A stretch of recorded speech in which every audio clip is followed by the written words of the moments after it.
పసిపాపమన్న ప్రతి మనిషిలోనూ పరమాత్ముడున్నాడని, వాడు పరిశుద్ధుడవుతాడని, గోళీల ఆటల్లో కొండంత సత్యం చాటావు ఓ సాయి, మమ్ము సాకావు మా సాయి.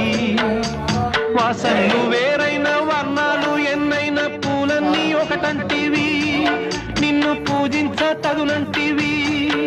మా తడిలేని హృదయాల దయతోటి తడిపి కలుపుల్ని తీసేస్తివి, మాలో కలతల్ని మాపేస్తివి. మా పాపాల తొలగించు దీపాల నీవే వెలిగించినావయ్యా, మమ్ము కరుణించినావయ్యా. జన్మ జన్మాల పుణ్యాల పంటల్లే నిన్ను దర్శించినామయ్యా, మేము తరించినామయ్యా.